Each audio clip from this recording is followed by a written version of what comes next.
Hi guys, hope you're doing well. So let me just make this a wee bit bigger. All right, so this is like a straight exit from the book. I just wanted to go, like I said, with the sleep video, just into a little bit of more minutiae. Just give you like the journey I went down, just so it gives you a little bit of clarity. So dopamine. So dopamine is basically like a chemical that gets released to keep enticing you towards some sort of satisfaction. In I suppose caveman times when we were cutting about looking for opportunities to mate and to eat, um, then it would have been a case of keep going, keep going, keep going. It's like an enticement drug, I suppose, or hormone that keeps us want to push. Some clever individual realized that if you the way that you choreograph emails, way you choreograph social media, and things like that will actually can literally trigger the dopamine system. Now, if you think about it, with so many apps, social media apps, Instagram, Facebook, TikTok, emails, and all the rest of it, there's just like it's almost like there's no upper limit to sugary food that we can eat or fatty food. So like that's why 'cause people are so heavy and overweight these days because like we're fulfilling like a need we don't understand. It's because there's no upper limit to sugar. We just keep eating and eating and eating, even when we're past satiated. Yeah. So like with dopamine, we keep going and going and going, and we end up we can't satiate it, but we still feel a little bit sick of it. And I think I even make mention to that. If you have like a pack of sweeties at the cinema or something like that, it's like your body's just like saying like, why are you doing this to me? Um, but you just keep going, yeah, because like we don't understand that there wasn't a place in human history whereby there was enough sugar and fats for us to really need this off switch. And it's the same with dopamine, right? As far as I understand it, obviously this is my layman's terms approach to everything.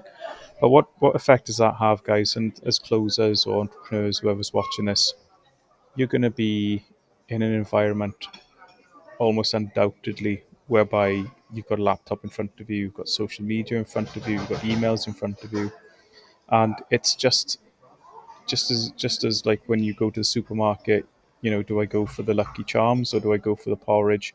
We're just gonna have to raise that level of awareness about the fact that we don't have an off switch, and that feeling of satiety or that feeling of craving or whatever is always going to be there in given the environment that we work in or live in. And we just need to sort of be our better selves and just say, well, it's going to be there, but I'm just going to manage it, understand it, and create like rules for myself, which means that I don't overdo it and end up you know eating into my own personal time, my lifestyle time, my relaxing time. I'm not able to switch off, and then that's going to have a derogatory effect on my overall performance. Yeah. So what did I do personally? I found that because obviously apps are on your phone and things like that. Like I wasn't switching off on the weekends, and it seems like it's. I think Jim Rohn says it like success is, means there's a lot of small things done right, but those things are easy to do, but they're easy not to do. And I think that's the frictionless part of the apps, the social media, the email, and things like that. The fact that it's so easy just to grab your phone and have a look. That's part of the problem, yeah. So you need to include what's called friction, and that is, when you've devised, which we'll cover in this training as well, like your off time when you're not in work. You need to create an environment with friction that stops you from actually going down that route of checking that email and checking that LinkedIn spreadsheet, not spreadsheet, that Facebook or whatever it may be. Okay, so that means actually having a phone, deleting your apps, be it or have like a burner phone, or actually on the weekend deleting your apps. Like, and I honestly do this, guys, whereby if I actually want to go and check my emails or have to check my Facebook, I have to open up my laptop. All right.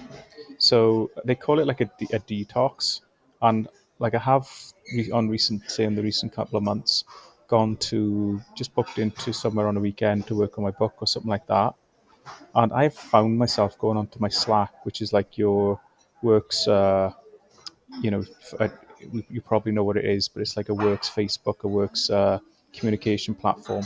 And I'm like in some beautiful country, suite or something like that, and I'm checking my bloody Slack. It's like, what the hell are you doing? So it is quite an insidious addiction, okay? If you want to label it as an addiction, okay? I'm not, whatever your permutations or connotations of an addiction are, I don't really want to go into, you know, um, splitting hairs on that. But for me, it was, I knew I would classify it as being addicted to social media. So what would I recommend? I personally don't think majority of us need to go like super cold turkey. If it does and that speaks to you, that's absolutely fine. But on weekend, basically, what I would do is like I would have a like a I would like write a letter to myself on a Friday, and I would call it like Friday switch off or something like that. And basically, what I would write to myself, and I would say that over the next 2 days, other than prepping for my week ahead on Sunday night, I will not look at the social media because I understand that social media is addictive. And the more times that I check on my social media, it's distracting me from a place of peace, which I need for recovery. And I would write that out and I would verbalize it, make it like a switch off for my Friday night. And then I would delete my emails. Don't worry, you'll not lose them. It just disables it on the phone if it's Gmail. And then I would delete my Facebook, delete my Messenger, delete my Slack. Okay, and I would put my laptop in my office. I would close my office door, and I would even pin that message to the outside of my door. It's Friday routine now. You don't need your laptop. I actually bought a Remarkable 2, which is one-way traffic, which is kind of its unique selling point. It doesn't have internet access. So if I was to do any journaling, writing, planning, and things like that, I'll just get my Remarkable 2 out, which means it's just like a writing pad. I can make notes on that. Okay, so I don't give myself any opportunity. Yeah, so if you're really struggling with dopamine, you feel like you need a detox, then albeit. But like from my experience, just really create like a differentiator between, say, for example, if you work Monday to Friday, like a differentiator between Monday to Friday and Saturday and Sunday. Okay, and do that by creating friction, deleting the apps, putting your laptop away, only using tech that's one way system, like a Remarkable or something like that. And really get yourself your off time structured so you're just not sitting there doing nothing. I mean, to just be like structurally unstructured. Right? I give myself permission to spend the next 6-8 hours just vegging in front of the TV or whatever it is, but it doesn't involve social media. Yeah. Anyway, so that's and one thing I want to say is like the effects are compounding. It might be like week one, you think, oh, that didn't make much of a difference, but you keep doing it like week two, week three, week four. It's like anything, your habits start to gain momentum. I found like after a month of doing it, like I found that like Monday to Friday, yeah, just being kind of getting quite hit by the dopamine quite a lot. As long as I took the weekends off, that was me in balance. You might find it's different.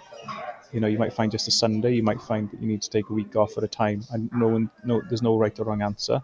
But give your routine of having like a mini dopamine detox per week. Give it a chance. Give it a couple of weeks to take root.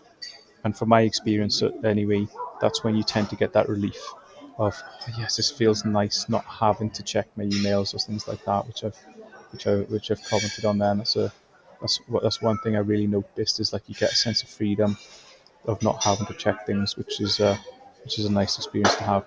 All right, guys, thanks for your time. I hope you enjoyed.